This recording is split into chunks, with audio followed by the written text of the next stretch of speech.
Good morning महाराजा PG महाविद्यालय की online classes में आप सभी का स्वागत है। आज हम और आधुनिक भारत का इतिहास के ऊपर चर्चा करेंगे। ईस्ट इंडिया कंपनी के द्वारा या अंग्रेजों के द्वारा जो भारत में भू राजस्व बंदोबस्त किया गया था ना, वो पद्धति का वर्णन, उसके ऊपर हम चर्चा करेंगे।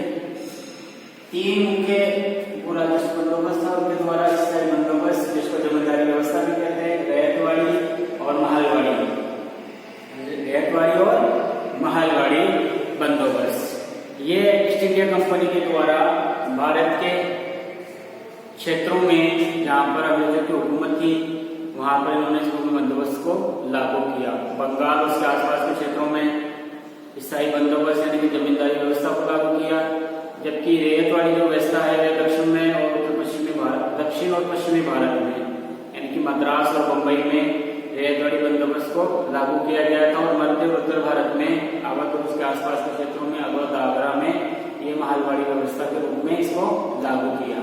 तो आइए हम तीनों का विस्तार से अध्ययन करेंगे और जानेंगे कि यहाँ ये व्यवस्था किस तरह से लागू की गई और इस पर किस तरह से प्रभावित भारतीय किसानों को, जमींदारों को और ईस्ट इंडिया कंपनी को इन्होंने किस तरह से प्रभावित किया।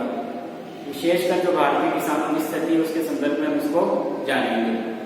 तो हम सबसे पहले इन तीनों व्यवस्थाओं का अध्ययन करने से पहले हम जानते हैं कि जो व्यवस्था है भूधारण पद्धतियों की व्यवस्था या भू राजस्व व्यवस्था, उससे पहले की जो ऐतिहासिक पृष्ठभूमि है उसके ऊपर हम चर्चा कर लेते हैं थोड़ा सा संक्षिप्त रूप से।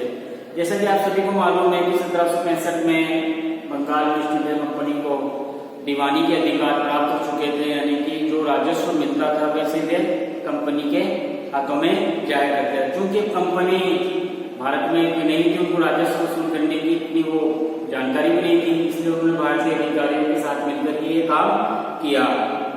इससे पहले बंगाल जो कि मुगल साम्राज्य का एक प्रमुख राज्य था, तो उस समय जो अधिकारी वर्ग थे मुगल काल में, एक मुख्य अधिकारी था कानूनगो।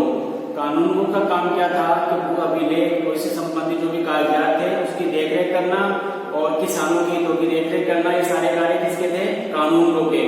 परंतु जैसे मुगल साम्राज्य का पतन हुआ, कानूनगो नामक जो अधिकारी था उसका पद एक तरह से वंशानुगत हो गया और वह किसानों की ओर ध्यान न देकर जमींदारों से मिलकर किसानों का शोषण करना उसने शुरू कर दिया था। इसी तरह से जो राजस्व वसूल करने वाला अधिकारी था वह आमिर कहलाता था मुगल काल में, और सीमावर्ती क्षेत्रों में वो फौजदार उसका काम करता था राजस्व वसूल करने का। अतः मुगल काल का जैसे ही अंत हुआ, जैसे ही पतन हुआ, तो वहां के जो अधिकारी थे उनका पद वंशानुगत हो गया। उन्होंने ये राजस्व वसूलना और उसमें भ्रष्टाचार के द्वारा अपना फायदा करना उन्होंने शुरू कर दिया था। कंपनी को जब 1765 में ये दीवानी का अधिकार प्राप्त हुआ, तो कंपनी ने दो अधिकारियों के माध्यम से राजस्व वसूल किया। बंगाल में मोहम्मद रजा खां थे, बंगाल में मोहम्मद रजा खां, और बिहार में ये राजर्षि काबराय के द्वारा वो राजस्व वसूल किया। ये दोनों नायाब जो दीवान थे इनके माध्यम से ही कर वसूल किया जाता था। ये कर वसूल करके बंगाल के नवाब के कोष में जमा कराते थे और वहां से ये फिर नवाब के कोष से ये ईस्ट इंडिया कंपनी के कोष में स्थानांतरित किया जाता था। परंतु धीरे धीरे हम देखते हैं कि 1769 तक आते आते अब ईस्ट इंडिया कंपनी को थोड़ा सा इस बात का मलाल होने लग गया था कि जितना भू राजस्व उनको चाहिए ना उतना उनको मिल नहीं रहा, जितना भू राजस्व उनको चाहिए ना उतना उनको नहीं मिल रहा है। अतः ईस्ट इंडिया कंपनी ने जिलों में निरीक्षण के लिए जिला निरीक्षकों की नियुक्ति कर दी, ताकि राजस्व संबंधित बातों को वह जान सके और देख सके कि कितना कर वाकई में आ रहा है और कितना हमें प्राप्त हो रहा है। इसी तरीके से उन्होंने आगे बढ़ते हुए 1770 में दो भू राजस्व नियंत्रण परिषदें स्थापित कर दी। एक बंगाल में जिसका मुख्यालय मुर्शिदाबाद रखा गया और दूसरा बिहार में जिसका मुख्यालय पटना में रखा गया। 1770 तक आते आते कंपनी ने क्या किया कि भू राजस्व नियंत्रण स्थापित के लिए दो परिषदें स्थापित कर दी, बंगाल में एक बिहार में, ताकि हम अनुमान लगा सके कितना राजस्व आ रहा है और हमारे पास जो राजस्व है पूरा आ सके, बिचौलिए उसको नहीं खा सके। इसी तरीके से इन दोनों परिषदों पर नियंत्रण रखने के लिए कलकत्ता में एक भू राजस्व नियंत्रण समिति गठित की गई। दोनों परिषदों पर नियंत्रण रखने के लिए क्या किया गया, बंगाल और बिहार का जो परिषदें बनाई गई थी उन पर नियंत्रण रखने के लिए कलकत्ता में एक सेंट्रल भू राजस्व नियंत्रण समिति गठित की गई जो दोनों परिषदों पर नियंत्रण रखती थी। 1772 में जब गवर्नर वारन हेस्टिंग था ने दोनों नायब जो दीवान थे उनका पद समाप्त कर दिया और उनके स्थान पर जिलों के निरीक्षकों को राजस्व वसूलने का काम सौंपा। यानी कि अब दोनों जो नायब थे दीवान जो भारतीय अधिकारी होते थे, वारन हेस्टिंग ने उनके पद को समाप्त कर दिया। उनकी जगह जो जिलों में निरीक्षण करने के लिए जो अधिकारी नियुक्त किए गए थे ना राजस्व वसूली के, उनको जिम्मा सौंप दिया कि राजस्व आप वसूल करोगे। और इनको एक नया पद प्राप्त हुआ कलेक्टर का। कौन सा पद प्राप्त हुआ, कलेक्टर का। जो आज कलेक्टर है ना वो वारन हेस्टिंग के समय ही पद नया पद सृजित किया गया था। वारन हेस्टिंग की इस क्षेत्र में प्रशासनिक क्षेत्र में एक महत्वपूर्ण देन रही है। इसके पश्चात एक काम और किया गया 1773 में जब रेगुलेटिंग एक्ट पारित हो गया था तो सूबे के जो बंगाल काउंसिल है और जो बंगाल सूबा है काफी बड़ा सूबा था, राजस्व के लिए एक इम्पोर्टेंट सूबा था। तो वहां पर प्रशासन जो गवर्नर और उसकी जो काउंसिल है के हाथ में केंद्रित कर दिया गया। जो राजस्व संबंधी जो बातें आती जो भी जानकारी है उसी के हाथों में होकर गुजरती थी ताकि कितना राजस्व आ रहा है कितना खर्च हो रहा है। इस कार्य के लिए राजस्व मंडल का गठन किया गया जिसमें बंगाल काउंसिल का एक सीनियर अधिकारी उसका अध्यक्ष बनता था। राजस्व मंडल वारन हेस्टिंग के द्वारा एक राजस्व मंडल भी नियुक्त किया ताकि राजस्व व्यवस्था को सही तरीके से जान सके। इसी तरह से राजस्व मंडल की सहायता के लिए एक भारतीय अधिकारी भी नियुक्त किया। चूंकि अंग्रेजों को अभी भी इतनी राजस्व संबंधी भारत के संदर्भ में जानकारी नहीं थी, अतः जो राजस्व मंडल वारन हेस्टिंग में गठित किया गया था उसके लिए एक भारतीय अधिकारी नियुक्त किया गया जिसको राय रायन कहा गया। जिसको क्या कहा गया, राय रायन कहा गया। राय रायन का पद उसको कहा गया, उसको पदवी दी गई। लगान वसूली की जो प्रणाली 1 वर्ष के थी अब उसको बढ़ाकर 1773 में 5 वर्षीय प्रणाली में उसको परिवर्तित कर दिया गया। यानी कि 1773 से लेकर 1770 तक ये 5 वर्षीय प्रणाली लागू की गई जो ठेके पर दी जाती थी। ठेके पर दी जाती थी जिससे किसानों की हालत काफी कमजोर हो गई थी। ये वारन हेस्टिंग ने ये काम किए।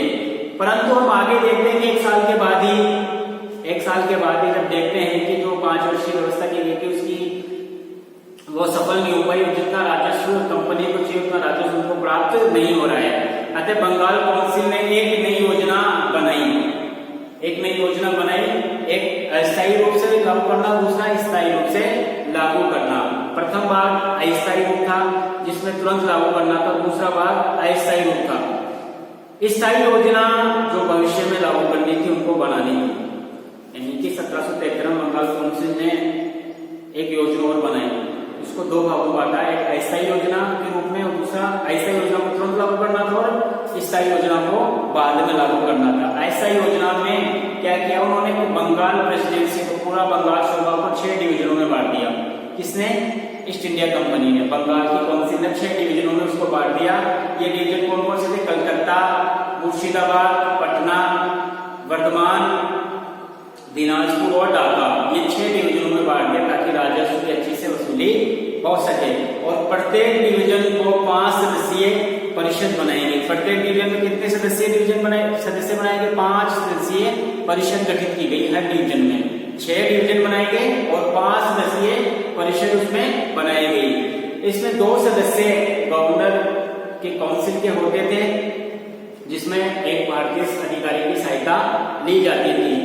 कलेक्टरों को जो वारन हेस्टिंग ने पहले जिलों में नियुक्त किया था, जिलाधिकारियों को बना दिया था, उनको वापस बुला लिया गया और प्रांतों में प्रांतीय परिषद के मुख्यालयों पर उनको तैनात कर दिया गया। इसी तरीके से अब कलेक्टरों के स्थान पर एक भारतीय अधिकारी की नियुक्ति उन्होंने कर दी जिनको नायब कहा गया। यानी कि जो काम कलेक्टर कर रहे थे उसको वापस उठाकर उनको क्या किया गया, भारतीय नायब वहां पर नियुक्त कर दिए गए। इसी तरीके से 1781 तक आते आते हम देखते हैं कि स्थितियों में फिर से परिवर्तन ईस्ट इंडिया कंपनी करती है। अब जो प्रांतीय परिषद है 1781 में उनको समाप्त कर देते हैं और कलेक्टरों को पुनः केंद्र में बुला लेते हैं। कलेक्टरों को पुनः क्या करते हैं, केंद्र में बुला लेते हैं कुछ एक जगहों के उदाहरण को छोड़कर। हेस्टिंग के द्वारा जो कार्य किए गए उसमें 2 महत्वपूर्ण उपलब्धि रही है उनके द्वारा। एक तो राजस्व मंडल का गठन करना और दूसरा कलेक्टर के पद का सृजन करना। वाराणसी के समय की दो महत्वपूर्ण उपलब्धि नहीं है। अतः 1785 तक वाराणसी दोबारा इंग्लैंड चला जाता और उसके स्थान पर 1785 में कार्यवाही गवर्नर जनरल मैकफर्सन रहते हैं। मैकफर्सन ने भी कुछ परिवर्तन किए। उन्होंने क्या किया, कलेक्टरों को पुनः जिलों में नियुक्त कर दिया और जो जिलों की संख्या थी उनकी संख्या भी घटाकर उन्होंने 35 कर दी ताकि राजस्व वसूल करने में आसानी हो सके। और 1786 में उन्होंने एक पद और धारण किया जिसको मुख्य शिरस्तेदार कहा जाता था। एक पद बनाया, कौन सा पद बनाया, मुख्य शिरस्तेदार। ये पद मैकफर्सन के द्वारा 1786 में बनाया गया। इसका कार्य क्या था, इसका कार्य यह था जो कानून को भू अभिलेख यानी कागजों पे प्रॉपर्टी जो किसानों के कागज थे, जो भू अभिलेख थे जिनके माध्यम से राजस्व वसूल करने में आसानी होती थी, उन अभिलेखन सूचनाओं को एकत्रित करना था कानूनों के तरह। इसका काम क्या था, एक तरह से पटवारी जो होते हैं ना, ये पटवारी की तरह मुख्य शिरस्तेदार पूरा एक तरह से कार्य जो भी गांवों के जमींदारों के जो भी कागजात थे उनको एकत्रित करना, जिनके पास वो अभिलेख थे उनको इकट्ठा करना और उनसे सूचनाएं जानकारियां प्राप्त करना इसका मुख्य कार्य था। तो इस प्रकार से हम देखते हैं कि 1786 तो 1765 से शुरू हुई थी राजस्व वसूल करने की कोशिश और 1786 तक आते आते कई बार बदली गई, कई बार उसमें परिवर्तन किए गए, लेकिन अभी भी अंग्रेजों को ये ईस्ट इंडिया कंपनी को ये सही नहीं लग रहा था कि उनके पास भू राजस्व सही मात्रा में पहुंच रहा है, क्योंकि एक व्यवस्था सही नहीं थी, साधन भी नहीं थे, संचार तंत्र भी इतना मजबूत नहीं था, इसलिए उनके पास राजस्व की व्यवस्था इतनी हो नहीं पा रही थी या सर्विसेज एक तरीके से नहीं हो पा रही थी। इसी कड़ी में हम आगे बढ़ते हैं, जब बात क्यों आती है स्थायी बंदोबस्त की ओर 1786 के बाद। जैसे कि 1773 में उन्होंने 5 वर्षीय को बंदोबस्त किया गया था और 1777 तक चलता रहा, लेकिन उससे ज्यादा उनको सफलता नहीं मिल पाई और बाद में चूंकि 1772 का जो ठेका दिया गया था 5 वर्ष के लिए जमींदारों को दिया था, जमींदारों ने मनमानी रूप से कर वसूल किया था, जिससे किसानों की हालत काफी कमजोर हो गई थी, लेकिन कंपनी को भी ज्यादा फायदा नहीं हुआ था। ये जागीर क्या करते थे कि इसका 9/10 भाग तो अपने पास रख लिया करते थे और बाकी का कंपनी 9/10 भाग तो कंपनी को जमा करवा दिया करते थे और बाकी का स्वयं रख लिया करते थे 1772 की 5 वर्षीय बंदोबस्त में। इसलिए जो काउंसिल के सदस्य थे वाराणसी के समय फ्रांसिस, वे हमेशा चाहते थे कि जमींदारों से ही समझौता किया जाए ताकि राजस्व वसूल करने में आसानी हो। इसके लिए उन्होंने इंग्लैंड में भी इसके लिए माहौल बनाया। धीरे धीरे इंग्लैंड में, चूंकि इंग्लैंड में बहुत सारे जमींदार वर्ग थे, तो उन्होंने भी दबाव डाला कि ऐसे वर्ग को तैयार किया जाए तो अंग्रेजों का साथ भी दे सके, इसलिए जमींदारी व्यवस्था की तरफ आगे धीरे धीरे कदम बढ़ाने शुरू कर दिए। जब 1777 में 5 वर्षीय व्यवस्था समाप्त होने लग गई, तब कंपनी में जो संचालक मंडल है इंग्लैंड में बैठा हुआ, उसको कंपनी को आदेश दिया कि अब जब तक हम आगे की कोई चर्चा नहीं कर लेते, कोई कार्रवाई नहीं कर लेते या कोई निश्चित नीति नहीं बना लेते, तब तक आप 1 वर्षीय नीतियों के आधार पर काम करते रहो। इस प्रकार से अब कंपनी, ईस्ट इंडिया कंपनी के जो संचालक थे उन्होंने भी तय कर लिया था कि अब यहाँ पर कुछ परिवर्तन करना है ताकि भू राजस्व संबंध में एक नियत या निश्चित नीति को अपनाई जा सके। इस कड़ी में जो भू राजस्व का स्थायी बंदोबस्त जमींदारी व्यवस्था की ओर कदम बढ़ते हैं, वह पहुंचते हैं लॉर्ड कॉर्नवालिस। सितंबर 1786 में लॉर्ड कॉर्नवालिस भारत के गवर्नर जनरल, बंगाल के गवर्नर जनरल बनकर आए, से भारत के गवर्नर जनरल बोल सकते हैं, वे बनकर आए और उनको संचालकों ने सीधा आदेश दिया था कि जमींदारों के साथ उदार शर्तों पर समझौता किया जाए। भारत जाकर क्या किया जाए, समझौता किया जाए। इस समय कॉर्नवालिस जब भारत आए तो उन्होंने, चूंकि कॉर्नवालिस स्वयं भी जमींदार थे, तो उन्होंने प्लान पूरा बना लिया था कि जमींदारों से किस प्रकार समझौता किया जाए और भू राजस्व को किस प्रकार से लिया जाए। इस समय जब गवर्नर जनरल बनकर आए तो लॉर्ड कॉर्नवालिस गवर्नर जनरल थे, गवर्नर जनरल और राजस्व मंडल जिसकी स्थापना वाराणसी में की थी ना, जिसके अध्यक्ष कौन थे,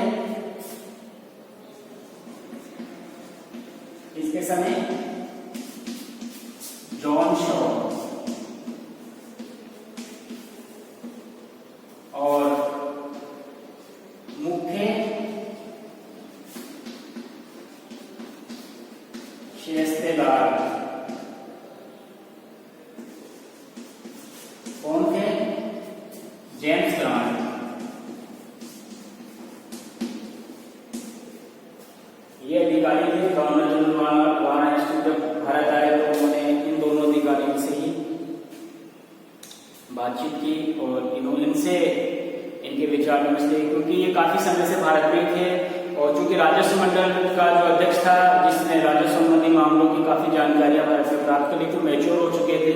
इसी तरह से जो मुख्य शास्त्रकार थे जेम्स ग्रांट, उन्होंने भी जो राजस्व संबंधी अभिलेख संबंधी जो मामले थे उनकी जानकारियों में सिद्धस्त हो चुके थे। अतः कुछ अधिकारियों के सहयोग से प्रारंभ में लॉर्ड कॉर्नवालिस ने कुछ आमूलचूल परिवर्तन किए, जैसे कि जिलों की संख्या घटाकर आर्थिक दृष्टि से जिलों की संख्या घटाकर 35 से उन्होंने 23 कर दी। कॉर्नवालिस ने क्या किया? सबसे पहले कि जिलों की संख्या जो 35 थी उसको घटाकर उन्होंने कर दिया 23 और कलेक्टरों को पुनः जिलों में नियुक्त कर दिया। कॉर्नवालिस ने क्या किया? कलेक्टरों को पुनः जिलों में नियुक्त कर दिया और उनको दीवानी संबंधी अधिकार भी दे दिया। कुछ समय बाद उनको फौजदारी अधिकार भी दे दिए, यानी कि कलेक्टर के पास अब दीवानी और फौजदारी संबंधी मामले आ गए। इनके सहायता के लिए एक भारतीय रजिस्ट्रार की नियुक्ति की गई जो 200 रुपए तक के मामलों की सुनवाई कर सकते थे। उस समय के 200 रुपए तक के मामलों की सुनवाई कर सकते थे। भारतीय रजिस्ट्रार की नियुक्ति क्यों की गई? क्योंकि राजस्व संबंधी जानकारी को जो लोग थे वो भारतीय अधिकारी थे, उनको ही ज्यादा मालूम था, तो उनकी सहायता के बगैर काम तो नहीं कर सकते थे अंग्रेज। कलेक्टरों के साथ में कलेक्टर के वेतन में वृद्धि की गई तथा राजस्व वसूल जो कलेक्टर करते थे उनमें उनका कमीशन भी तय कर दिया गया ताकि भ्रष्टाचार को कम कर सके। अब क्योंकि कॉर्नवालिस को आदेश दिया गया था 1784 के फिर से एक्ट में भी कहा गया था कि जमींदारों के साथ कुछ व्यवस्था की जाए, तो ये सारे इशारे कॉर्नवालिस को भारत आने से पहले मिल चुके थे। अतः कॉर्नवालिस ने दोनों अधिकारियों के साथ मिलकर बात बनाई, इसे विचार लिए कि हमें क्या करना चाहिए, जमींदारों के साथ व्यवस्था करनी चाहिए नहीं करनी चाहिए, इनसे इनकी राय ली गई। तो एक विचारधारा में दो विचारधारा में दोनों के अलग अलग विचार हुए। सर जॉन शॉ ने कहा, सबसे पहले हम बात कर लेते हैं जेम्स ग्रांट। जेम्स ग्रांट के क्या विचार थे? जेम्स ग्रांट के अनुसार स्थायी व्यवस्था के स्थान पर कोई दीर्घ अवधि की व्यवस्था की जाए और राज्यों को भूमि का स्वामी माना जाए। राज्यों को क्या माना जाए? भूमि का स्वामी माना जाए और कोई स्थायी व्यवस्था के स्थान पर दीर्घ व्यवस्था की जाए ताकि राज्य किसानों से किसी भी सीमा तक कर वसूल कर सके।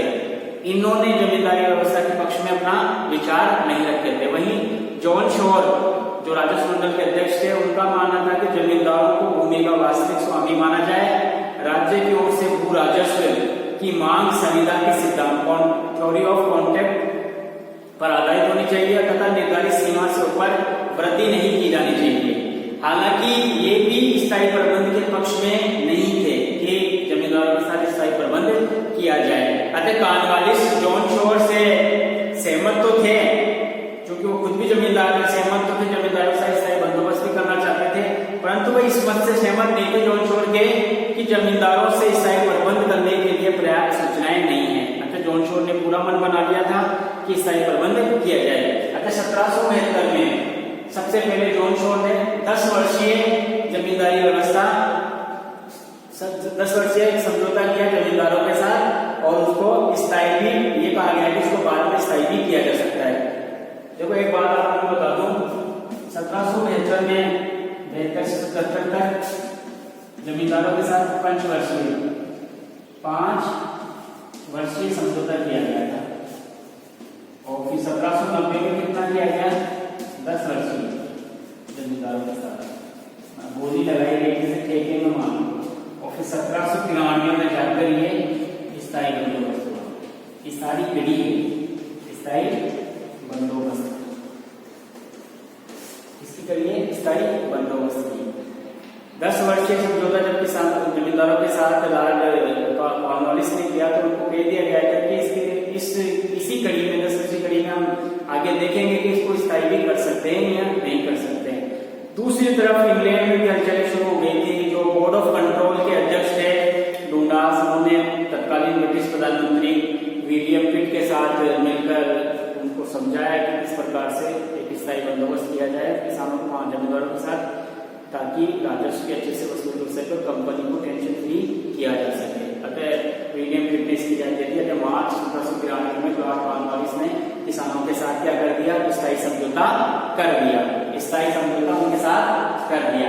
अब स्थायी समझौता क्या था, इसकी व्यवस्था क्या थी, इसकी व्यवस्था की क्या विशेषताएं थी, उसके बारे में हम जान लेते हैं। 1793 मार्च 1793 में उन्होंने ये व्यवस्था लागू कर दी। स्थायी प्रबंध में निम्न व्यवस्थाएं थी, जैसे कि जमींदारों को भूमि का स्वामी मान लिया गया, लेकिन साथ ही ये भी कहा गया कि यदि जमींदार नियमित रूप से लगान नहीं चुकाएंगे तो उनकी भूमि को जब्त भी किया जा सकता है, जितना उनको भू राजस्व में चाहिए उतनी भूमि को जब्त कर सकते हैं।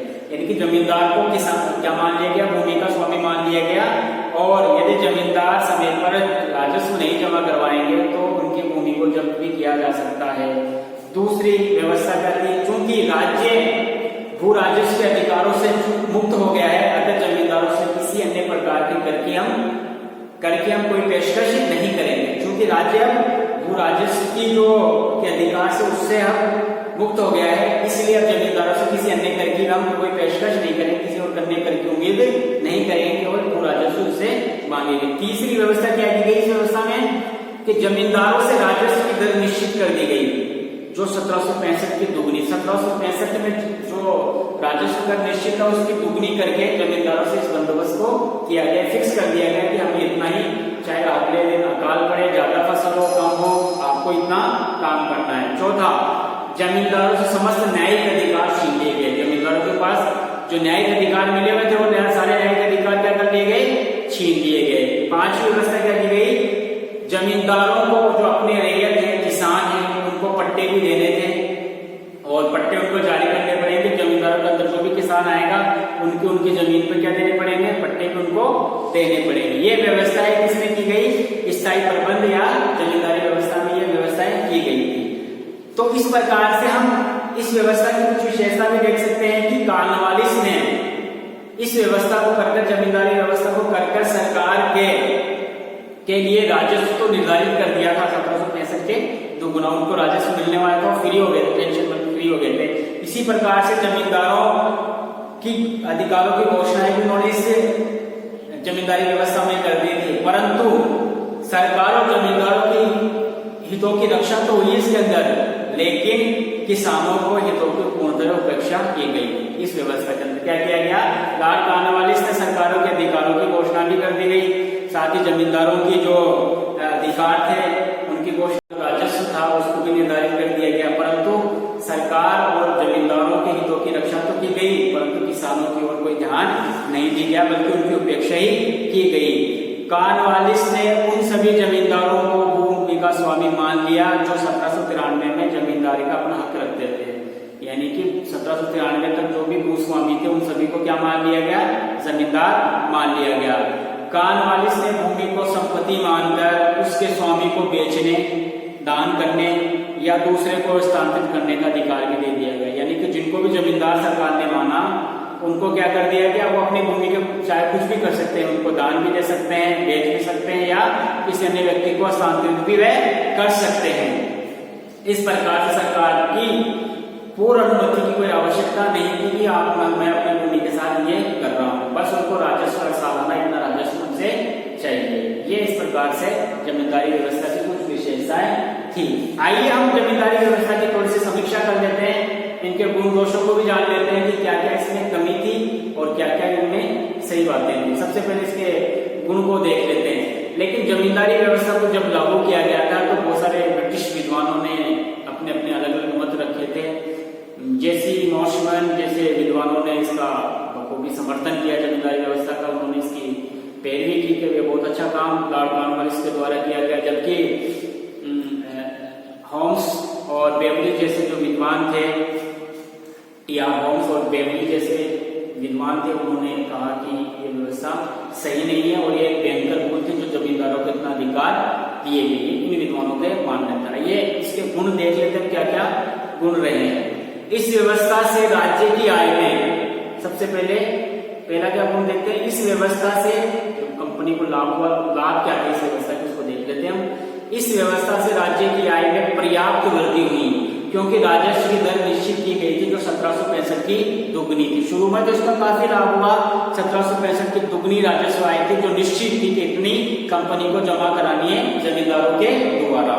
दूसरी, इस व्यवस्था से सरकार को बार बार भू राजस्व निर्धारण करने से समय और धन जो लगता था उसकी बचत हो गई। उसको अब समय और धन की हानि नहीं उठानी पड़ती थी। यानी कि हर साल या 2-3 सालों में जो रोज अपने अधिकारियों के माध्यम से जो काम करना पड़ता था, कितनी दर निश्चित की जाए, कितनी करना है, इससे समय और धन दोनों खर्च होता था कंपनी का, वह बच गया।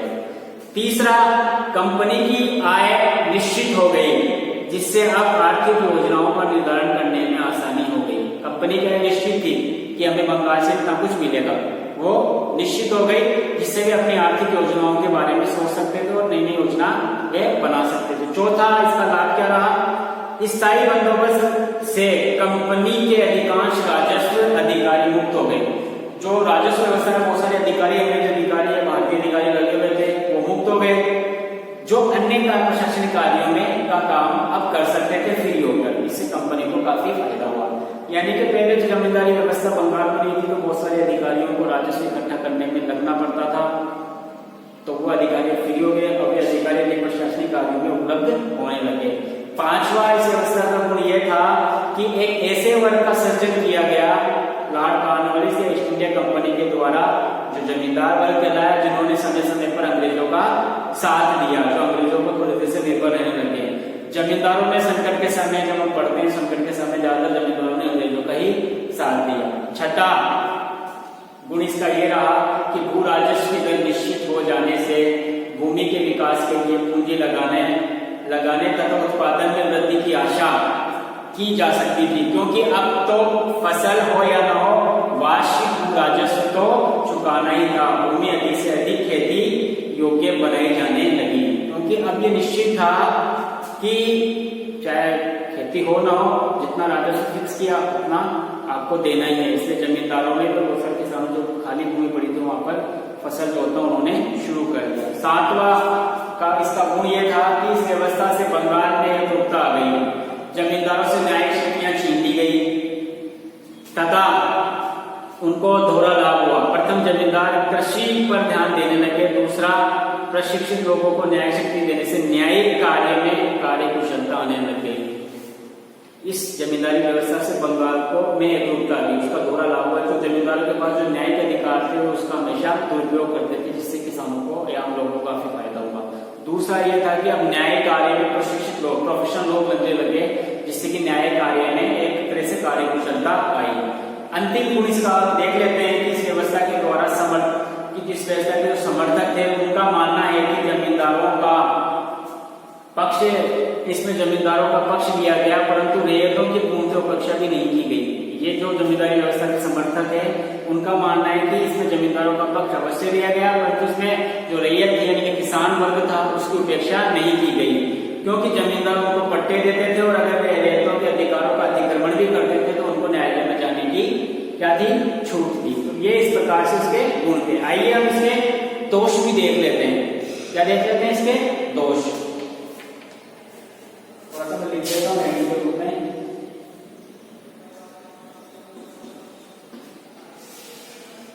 स्थायी बंदोबस्त की व्यवस्था कैसे किया गया इसको?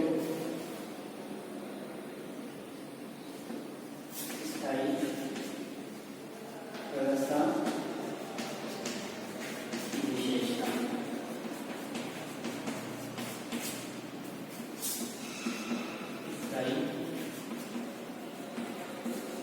व्यवस्था के गुण, जिसकी चर्चा मैंने आज की, और इसके दोष।